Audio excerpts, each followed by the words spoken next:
Hello and welcome to another edition of Critical Q&A, the show where I answer your questions based on what you've left for me in the comment section of my Q&A videos, or questions you've sent to me by email at askchrisshelton@gmail.com.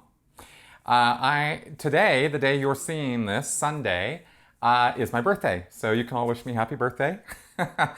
We are rolling into the Christmas season, and I just wanted to put out a little reminder that I do have a critical merchandise site, and I would really love it if you guys would visit it and check out some of my merch and or merchandise, and maybe see about getting it for yourself or your significant others or whoever.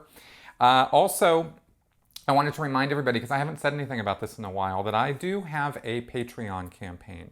It is a page, it is Patreon, it is a site where you can support me and this show and my channel.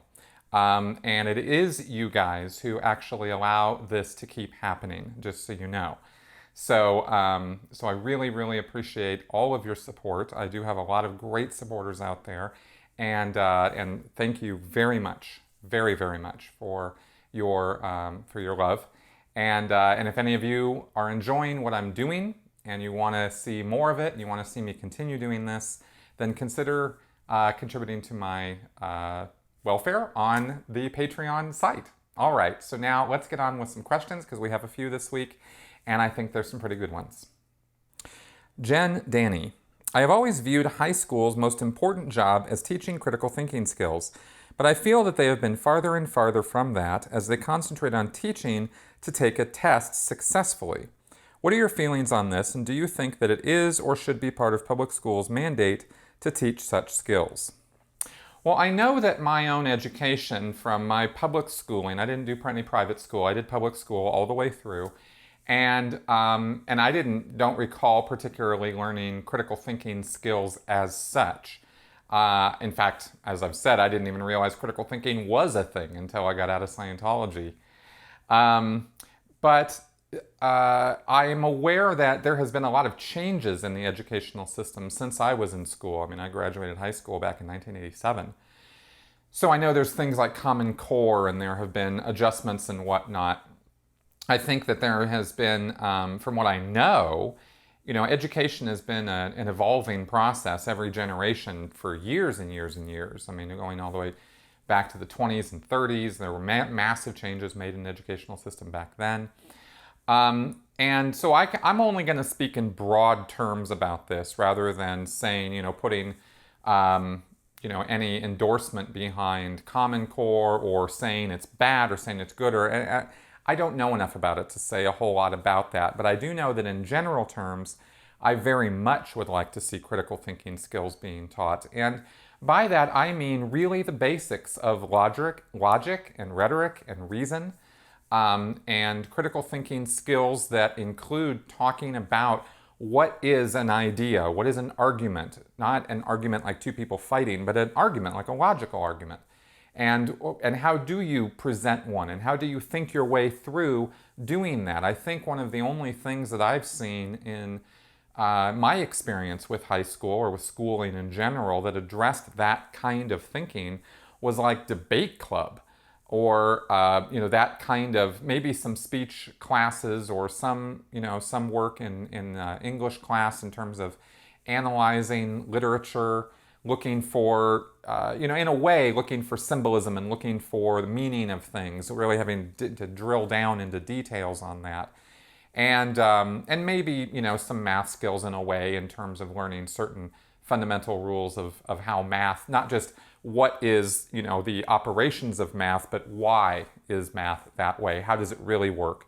They got into that a little bit in high school, and I think that contributes to a rational, sequential way of thinking. But really, critical thinking and logic and cognitive skill thinking and psychology, and the tools of critical thinking that I talk about on this channel are not taught now, as far as I know, until college level, and that's purely elective. And I did a podcast recently with Kevin Delaplante, I don't know, a couple months ago, where we discussed the fact that it really is a multidisciplinary subject. So I think it would take an entire lead up in curriculum to over years to really teach a well-rounded look at critical thinking, how to think, not what to think, right? Because it takes a build-up to it. You don't just jump right into college-level classes and go, oh, well, we should really be doing that in 6th grade. No, what you should be doing is 6th grade. You gotta teach 6th grade skills to 6th graders, and that might be an intro or beginning part of critical thinking skills with basics of logic and stuff like that. So yeah, I really think that should be part of our schooling. I've been told by teachers who are teaching, right, not administrators or bureaucrats. I've been told by teachers that that Common Core is about critical thinking, and that it is about thinking through the problem and teaching methodology of thinking more so than teaching rote patterns of how to problem solve math or science or whatever. And if that's true, I would support that sort of thing, right? That's what I've been told about it. So, you guys let me know in the comments section what you know about this. And because there's all kinds of social media memes and nonsense flying around about Common Core and about education, and it's a very controversial subject, I realize that. And there's a lot of very strong opinions about it. To answer, another part of your question, I don't think we should be teaching for the test. I think we should be teaching for life skills and for, how is a person going to best get along in life. And that's really, I think, part of the struggle of trying to figure out what should education consist of, because a lot of people have a lot of different ideas about it. And there are a lot of different backgrounds, different cultures, different ideas that people bring to it because of their experiences and culture and backgrounds. So how do you, figure out something that is going to be all-inclusive for everyone in a country of, like the United States, where you have hundreds of millions of people? It's a rough question, right? And then is the model that we have now of, 30, 40 kids in a classroom, one teacher, is that really the best way to go about doing it? I mean, there's, you get in that whole education problem, and it is a problem, and it's a big one.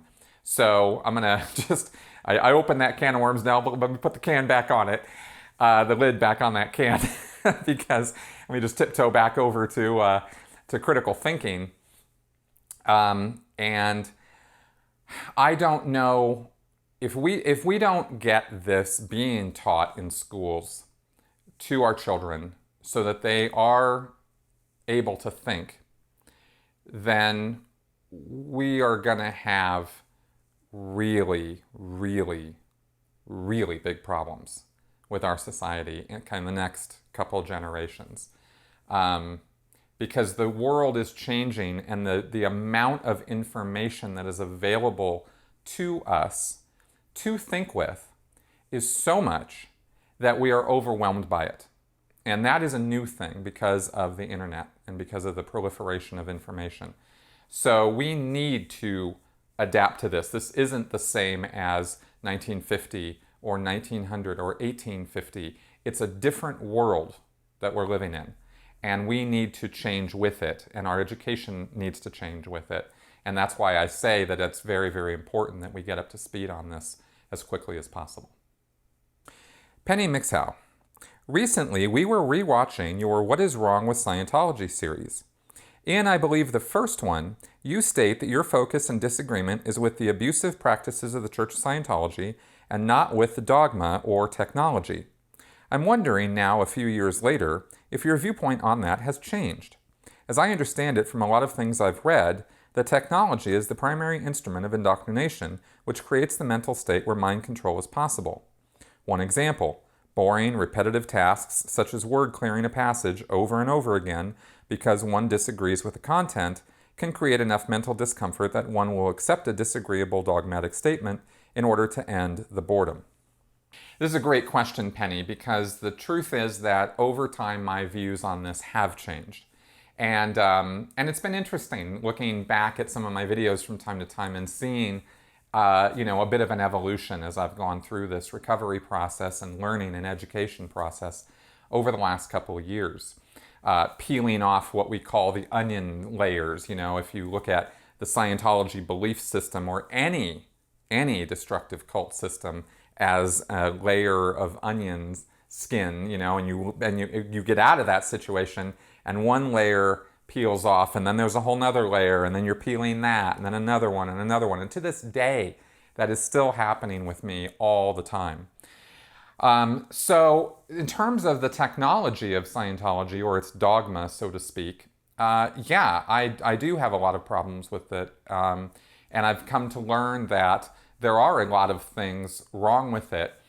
I think one thing that has not changed in all this time is that I still feel very strongly that people should be able to believe whatever they want. You know, in terms of what's in their own head. You know, you want to believe the sky's red or whatever, great. You know, now if you're going to tell me that because you don't believe in, you know, wearing shoes, that I shouldn't wear shoes either, that's where we start having a problem. But as far as you know, hey, great, cheers. If you're not hurting anybody, I don't care. But the same applies for Scientology dogma or belief, right? If somebody wants to believe that, you know, for them, that clearing words and making little demos out of clay and stuff is all they need in order to learn something, okay, you know, I'm not on some mission to change everybody's mind about that. So I'm not into, you know, attacking belief as such. Now, that being said, there are methods and methodologies and things, procedures that occur in Scientology, and there are core beliefs of Scientology that are presented as though they are universal truths, as though they are always true in every case without exception, or they are practically absolutes. And that's just not true, right? And when you make a statement like that, where you don't allow for any exceptions or for any, you know, other ideas to be there, that is where you can get, you know, into some fanatical thinking. So I am going to be doing a series of videos this next year on the critiquing the basic technology of Scientology. And that'll come following my video series on deconstructing the book Scientology by James R. Lewis, which I'm sure a lot of you guys have seen. I'm going to finish that project, I'm going to finish that series, and then I'm going to get into this other series. At least that's what I have planned right now.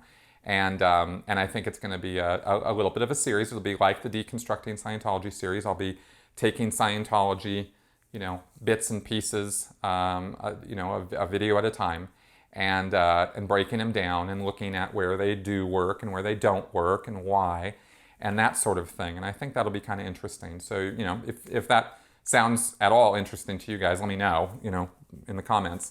If that sounds horrible and like a totally horrible idea, then also let me know, because I don't want to waste a lot of time on that either if that's not something you guys, you know, don't want to see.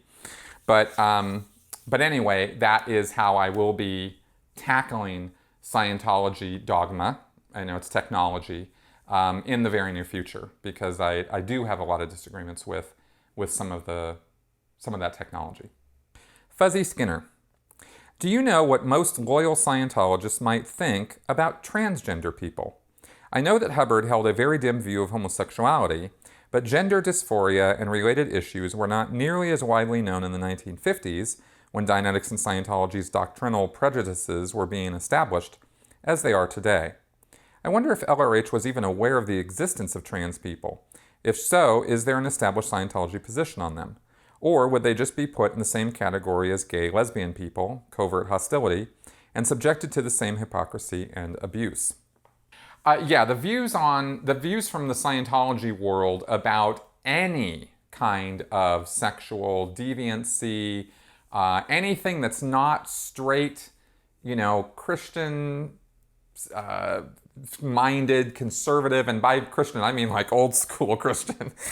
I mean, I'm talking like 1950s Leave It to Beaver kind of attitude, right? Very conservative, staunch ideas about sex and sexuality are frowned upon. Anything that's not that is not really what Scientology is about. when it comes to people not being who they were born as, oh, without question, that is unacceptable. That goes beyond the bounds. And I'm not sure, I didn't review my earlier videos on this, so I'm not sure how much I went into this, but I'm gonna throw something out here that that I might have said before. I'm not really sure. But here's the view on it, right? It's not just that Scientologists think that such an individual who's gay, lesbian, LGBTQ of any kind is 1-1. They do think that. They think they're 1-1. They're a covert hostility as an emotional tone level, right? They also think that such people are what's called out of valence. And a valence in Scientology is a personality, is your personality package. It's who you are. So you can adopt or take in other people's personalities, is one of the theories of Scientology, and take on it's called taking on somebody else's valence, right? Whether it's your mother, your father, your uncle, your teacher, your priest, whoever, right? Anybody. Including somebody of the opposite sex, okay? So there's this idea in Scientology that a man has a man body, right? Born with a man body. There's no man or woman thetans or spirits, but when you're born as a man, that's the role that you have, right? And so you're supposed to have this valence of I am a man. So if that person in a man body starts acting in like a woman, right, with woman characteristics, or thinks he is a woman or has woman characteristics, then in Scientology's assessment of that person, it would be that he's out of valence. He's being something that he is not. And it's kind of interesting, actually, as I'm sitting here talking about this right now, I'm really seeing the illogic of this within the Scientology world, but this is what they would say, and they don't see this as illogical. If you're born in Scientology with a man body, you're a man, and if you're born with a woman body, you're a woman, and that's it. It's very black and white. So if you're out of valence, there are specific things, specific procedures, and processes that are done in Scientology to address that out of valenceness, and to get the person to get rid of that other personality that they're holding on to or have adopted as their own, and release it and become themselves, right? And of course the logic of this, I mean, it's so funny that I never really thought this through all the way when I was in Scientology. But it goes back to what I just said. If a spiritual being, a thetan, there is no man and woman, concept there. It's just a spiritual being. So why would there be so much attention on this man-woman thing? Because in Scientology, it's stressed that you're not a body, you're not your body. And yet, Hubbard put a whole little system in place to heavily enforce that you be what your body is. Anyway, it's kind of interesting, huh? So that would be that whole valence thing would be another way that Scientology would try to deal with somebody who was, who was a man who wanted to be a woman, or thought he was born as a woman, or thought he needed to be a woman, or other way around, a woman who was very masculine and wanted to be a man, right? Or dress up as a man, act like a man, talk like a man, etc. That whole transgender thing would be considered this gross, blatant out of valenceness. And the other way that would be addressed also, I'm pretty sure I haven't talked about this before. So the other way that this would be addressed is through pulling overts and withholds, sect checking, right? Scientology's confessional procedure, the way they get people to tell them that, transgressions they've committed. Because they believe in Scientology that if you have, besides the personality stuff, another reason you would take on the valence of somebody else or something else is because you have committed overts, transgressions, harmful acts against that thing in the past. So if you're, gay or homosexual or, LGBTQ, it must be, and you're a man, it must be because you've committed all these, wrongdoings, these overts against women. And now you feel like you have to be a woman in order to further the survival of women that you've hurt in the past. So now you're going to take on that role in order to ensure that that role, that position that you committed all those harmful acts against continues to survive, if that kind of makes sense. So they're going to pull a bunch of, overts and evil purposes and things like that from you. And all of this processing costs mega money, right? So they have, lots of excuses with LGBTQ people to just audit and audit and audit and audit them. And they will, and they'll do that too, right? Because as far as I understand it right now, Scientology will very definitely accept LGBT people into it if those people, want to change, right? Want to recognize that there's something wrong with what they're doing and want to change that condition, right? They're not into practicing homosexuality, right? Or any deviancy of any kind. I think I made that clear. So anyway, hope that answers that question. Chris Wood. Greetings, Mr. Shelton. In a variety of your videos, you reference and/or describe a host of orgs, each replete with its own management. In my own layman's understanding of any type of organizational management, especially in a for-profit environment, it's not only important but necessary to recruit and to promote people with the proper skill sets and experience to run an organization. From watching your videos, it seems to me that practically nobody at any level in Scientology has any idea as to how to run anything, let alone managing others and running a quasi-business type endeavor. It just seems like they, Scientologists, just pick any old Tom, Dick, or Harry and give them a management position. I'm curious as to the qualifications Scientology requires for its various levels of management. Could you explain this, please? Yeah, first off, in terms of structure, if you guys haven't seen it, I did lay out the structure of Scientology management in a whole nother video. It's a very long one. And I put diagrams and things in it, right? So you can see how Scientology is laid out in its hierarchy of levels of organizations and how that management structure works. So that's something you need to watch separately. I'm not going to explain all that again. But here's the attitude in Scientology, and this goes all the way back to the beginning of the Sea Organization in 1967. And this attitude goes throughout Scientology, and it is that you have lived millions and millions of lives in the past. Therefore, you already know how to do anything we're going to ask you to do. And this is especially true in the Sea Organization. This isn't quite as hardcore at the staff level or at the public level, but with the Sea Org, this is all it is. And Sea Org are the management structure of Scientology. So you have your local churches, and then you have the management groups that exist at different levels above that, continental level, international level. That's all Sea Org. So the management attitude, the entire attitude of Scientology, of the Sea Org, is make it go right, right? This is what Hubbard referred to as the supreme test, right? Is a being's ability to make things go right. In other words, just get the job done, and I don't want to hear any excuses why you can't do it. And this attitude, very much pervades the Sea Organization. So when you are given a post or a position, it's just start, just do it, go, let's go, bam, bam, bam. Let's make things happen, right? And then you're given, as you go, on the job training, and you go into the course room during your study time when you can get it, and you study Hubbard policies and issues and references describing various policies and procedures for your job so that you can get it better, right? But you not being trained for your job is no excuse to not do your job, okay? So this is one of the reasons why Scientology is so bloody inefficient and makes so many mistakes and is not, an expanding, thriving, growing organization.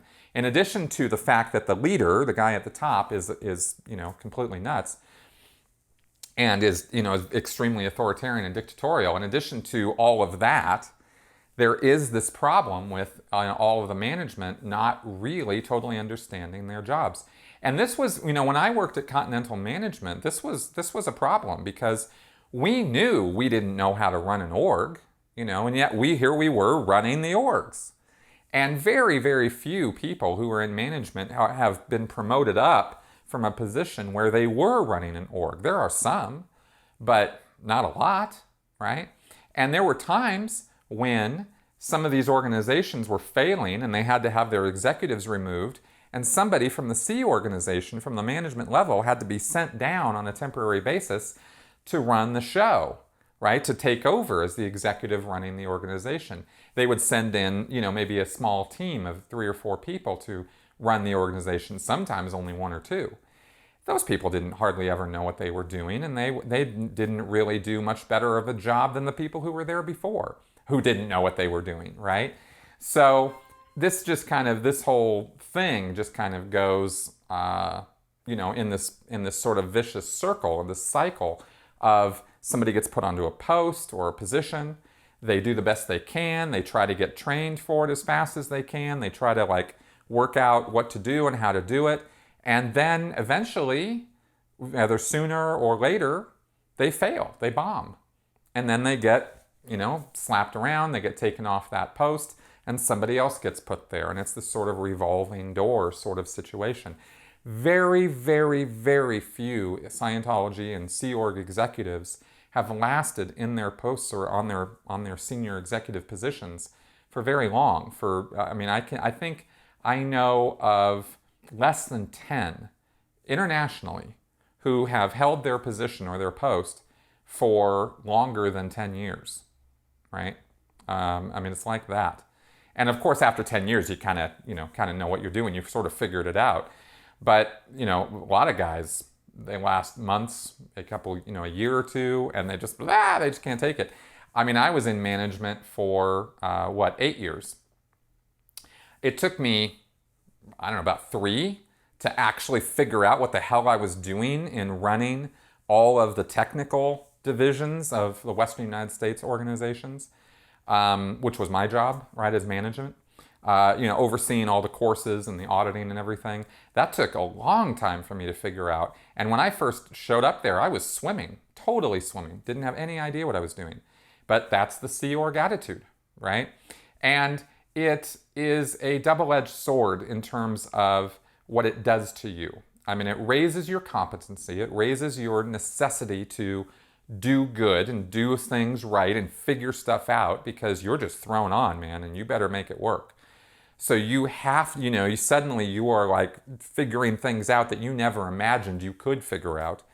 But on the other hand, while that's kind of good in the long run, if it helps you, and you rise to the occasion, on the other hand, there's this whole cyclic problem of people who don't make it, don't rise to the occasion, can't figure things out, and they just get removed.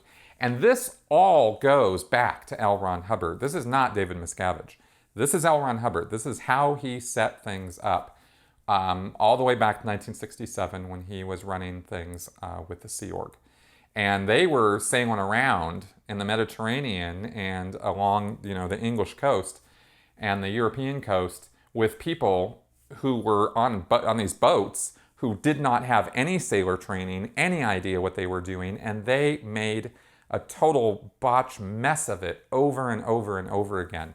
When you read the accounts of what life was like for these guys, oh my God, it's amazing they lived. Because the sea is dangerous. And Hubbard was just, you're the chief engineer now. And it was like, okay, and off the guy would go, and he didn't know anything about engineering. And we're talking about kids too. 15, 16, 17-year-old Sea Org members at the time, who were, considered executives on these ships, and engineers and whatnot. So it's kind of miraculous that people are able to rise to the occasion as much as they are when put in positions like that. But it's also, you see the results with Scientology internationally. It's a mess. And it's a mess because Hubbard's attitude about the whole thing was totally wrong. So there you go. I think that means it's time for Flash Answers. Barbara Ann, I wonder if L. Ron Hubbard ever laughed himself to sleep at night thinking, I just wonder how much more crazy bull stuffing I can get people to believe and pay for. Actually, he didn't really have that attitude. Hubbard really did believe in what he was doing. Now, I temper that with, in the early days, he, was aware of the con and stuff too. But Scientology is an example of a situation where the guy who was the con artist became the connie, he believed his own stuff. And there was always a thread of that through Dianetics and Scientology. It's not a black and white issue in Scientology of Hubbard knowingly conning people all those years. And I talk about this a lot in my book, so it's a nuanced thing. So just as a flash answer, I'm just going to say, yeah, that wasn't really how he was. Jonathan Mark, Scientologists often speak of blowing charge. What is the difference between charge and an engram? Are they the same thing? Technically speaking, no, they're not exactly the same thing, although an engram, which is an incident of pain and unconsciousness that has trauma connected to it, has charge. The charge refers to electrical charge. And briefly, what that means is that Hubbard said that all the mental phenomena that impacts on you actually exists in matter and energy. It has energy connected to it. It's a mass. And it has electrical charge that can be measured. And he thinks, he pawned off on Scientologists that that's what the e-meter is reading, which is not true at all. So when they say they're blowing charge, it means that that electrical charge that is contained in those pictures of those in the mind is dissipating, is blowing off, and therefore will not have an effect on the person anymore. So engrams are only one kind of charge that a person carries around with them. William Travel. It's well known that Scientologists aren't allowed to look up facts about their church, but are there other information taboos? They must surely have banned The Producers by Mel Brooks, since the parallels with the Ideal Org hoax are so painfully obvious. No, actually, Scientology isn't quite that nuanced in its thinking. It simply has filters on the internet in the same way that North Korea or China do, that, Scientologists can't look at certain things, and they put those filters on the internet, on their internet access. Not the public Scientologists, but the staff, the Sea Org, right? Like you could go into a Scientology organization and they have places that access the internet. The stations access the internet. But they have these filters on it. So you can't go into a Scientology org and go on one of their computers and look up anything about Xenu, right? That ain't gonna happen. And in the Sea Org, the same thing. Anybody who has internet access in the Sea Org has a computer, if they're allowed to have internet access at all, they have these filters installed on the computer first by security.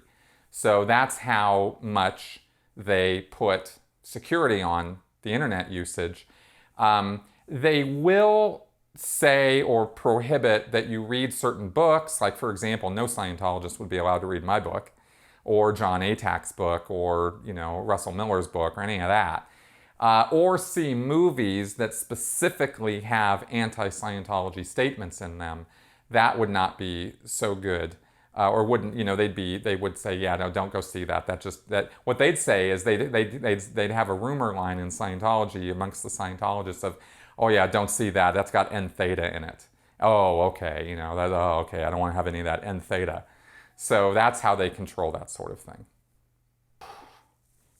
Okay guys, so that's it for this week's episode. Thanks a lot for coming around and watching. If you have any comments, questions, feedback, whatever, put it in the comment section below. I see it all, whether I answer it or not, and I do make an effort to answer a lot of stuff.